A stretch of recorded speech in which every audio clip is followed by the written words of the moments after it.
अस्सलाम वालेकुम my YouTube family, क्या हाल है। अल्लाह ताला से दुआ है कि अल्लाह आपको सेहत व तंदुरुस्ती वाली ज़िंदगी और बरकत वाला रिज़्क अता करे। आज हम बनाने लगे हैं सब्ज़ पत्तों वाली सब्जियों की मलका। आप समझ गए होंगे, यानी पालक। पालक जो है वो बहुत प्यारी आई हुई है, सर्दियों में ज़्यादा अच्छी होती है। तो हमने पालक को जो उसकी सख्त डंडी होती है ना, उसको रिमूव कर दिया है। उसके बाद अच्छी तरह साफ़ करके चेक करके, क्योंकि जो सब्ज़ पत्तों वाली होती है ना सब्ज़ी, उसमें ख़ुसूसन कीड़ा वगैरह भी होता है, इसलिए इसको अच्छी तरह साफ़ करके तो फिर हमने कटिंग की है। इतनी प्यारी पालक है कि इसकी कटिंग बड़ी आसानी से हो रही है। ये देखिए कितनी प्यारी है। सारी पालक को ऐसे हमने इसकी कटिंग कर ली है। उसके बाद इसको खुले पानी में धोएंगे और आधा किलो तकरीबन हमने आलू लेने हैं। मैं जिस तरीके से बना रही हूँ वो मैं आपको तरीका बताऊँगी। तो मैं इसमें लहसुन वगैरह नहीं डालती, प्याज डालती हूँ, और प्याज भी ज़्यादा नहीं, बस एक प्याज लिया है। दरमियाने साइज़ का एक प्याज लेना है और थोड़ी सी मेथी, सब्ज़ धनिया, सब्ज़ मिर्चें, यानी ज़्यादा सब्ज़ जो है वही चीज़ें इस्तेमाल होंगी। प्याज की बारीक कटिंग कर ली है और आलूओं को भी धो के तो फिर कट कर लिया है। आलू जो है वो भी दरमियाने साइज़ के काटने हैं। मेथी जो है इसको भी साफ़ करके जो सख्त डंडी होती है ना उसको रिमूव कर देना है, और सब्ज़ धनिया, सब्ज़ मिर्चें। आज हम बना रहे हैं मट्टी के हंडिया में। बिस्मिल्लाहिर्रहमानिर्रहीम। चलो हम शुरू करते हैं। मट्टी की हंडिया में ना ज़्यादा मज़े के बनती है। साग हो या पालक हो, कोई भी सब्ज़ी हो ना, तो उसका टेस्ट ही बदल जाता है, बहुत मज़े की बनती है। पालक को हमने काट के खुले पानी में धोया है।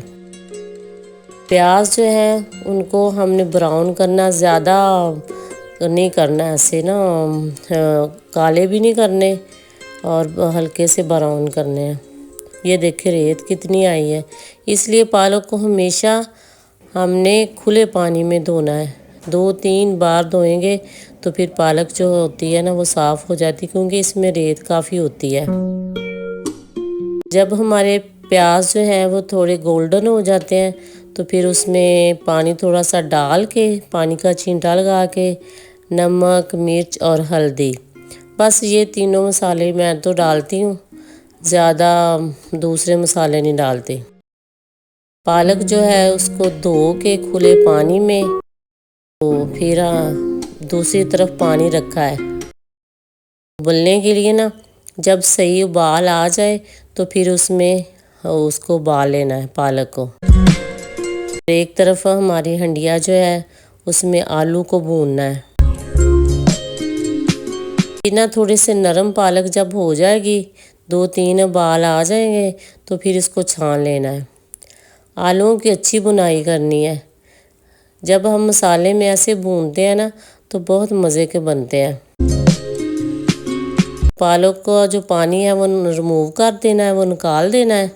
तो फिर आलूओं को भी अच्छी तरह उनकी भुनाई करके तो फिर पालक को डालना है, बहुत अच्छी नरम हो जाएगी।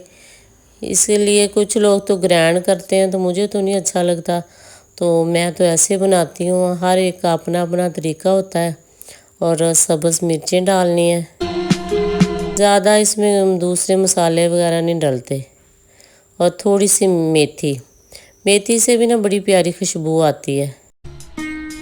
और ये घी से, देसी घी से तड़का लगाने लगे हम।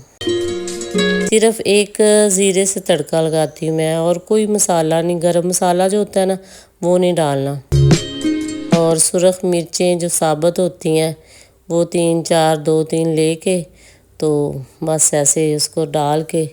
और कलवंजी जो है ना वो भी हमारी सेहत के लिए बहुत अच्छी होती है। तो ये देसी घी का तड़का लगाया ऐसे। पालक जो है वो हमारे लिए बहुत, हमारी आँखों के लिए खून की कमी जो है वो भी दूर करती है। तो इसलिए हमारी जो रोज़मर्रा ज़िंदगी है इसमें हमें ज़रूर इस्तेमाल करनी चाहिए।